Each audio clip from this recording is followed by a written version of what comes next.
Good evening. My name is Matthew Ogden. Today is Friday, August 30th, 2013, and you're joining us at this very dramatic moment in history for a live webcast featuring Mr. Lyndon LaRouche. Joining me in the studio today is Jason Ross, and we will be engaged in a series of questions that have come in from many different layers over the course of tonight's proceedings. We're going to begin tonight's webcast with a question which has come in from some Washington-based contacts regarding, obviously, the events that are on everybody's mind. The question reads as follows. Mr. LaRouche, given the events yesterday in the British Parliament and the widespread bipartisan congressional demands that President Obama obtain legislative approval before any military action is taken against Syria, and given the actually dubious natures of the evidence made public so far, how do you view the possibility of U.S. military action against Syria at this moment? This is a very fast-moving situation. It would appear that the Obama timetable for launching military strikes against Syria before he leaves for the G20 summit next Tuesday has been thrown seriously off. You have raised the absolute danger of any military action leading to a general war that would escalate to a thermonuclear war of extinction. Others have also warned that Syria can be the trigger for World War III. Another question has also emerged in the context of the intensified public debate over the Syria situation. This is the second part of our question.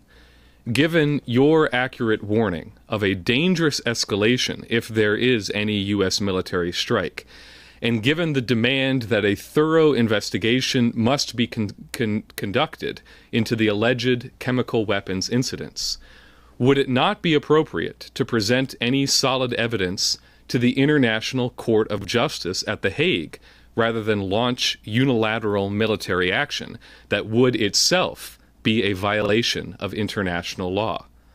And, of course, if President Obama were to order military strikes without first getting official congressional authorization, this would also constitute an impeachable crime. Thank you. Well, the first part of the question, I think, is now become obvious by the course of events as they have occurred in this time. The other question is much more interesting. As of Thursday evening, I had three possible options on the explanation of what might be the causes and results of what the discussion up to that point. By the time of the morning, of this morning, the things had changed considerably. It became evident that there was a general shutdown of the support for Obama in international circles. This expressed itself in various ways. And it took my third option, which was that they were going to dump Obama. So that dump Obama likelihood has now become much more substantive, shall we say, than before.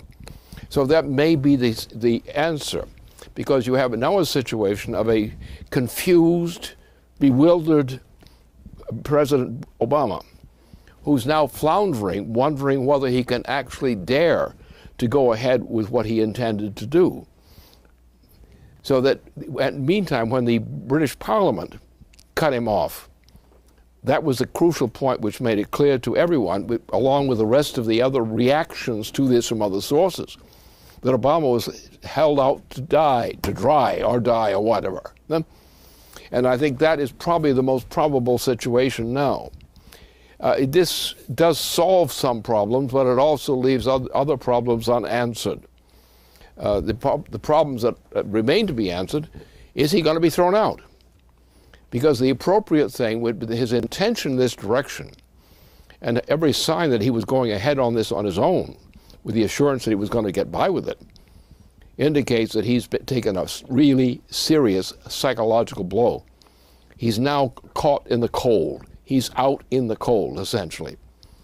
And this is necessary because if probably the time has come to dump him. That would be my expectation, and I think that others have that view, because the mechanism of events, the way the British deserted him, that others have deserted him, he's hanging out to dry. I don't know how wet he is, but he's out hanging out to dry anyway. So I think the situation has somewhat changed, though all the cautions and precautions which I've indicated and others have indicated heretofore still stand. But the change now is he is a president in isolation on the brink of trying to start World War III. That's the reality. And the British have, I don't know about the Queen, but the Parliament has dumped him. And other people have dumped this process. So I think we have a respite of some degree. The question is, who's going to carry the ball in taking the measures which must be taken instead of those kinds of measures which have been under the Obama administration's direction before? And that we're going to have to watch carefully, and we're going to have to be very active, because I think a lot of our people who are potential leaders in the United States don't have the nerve or the quality of nerve necessary to take the necessary actions.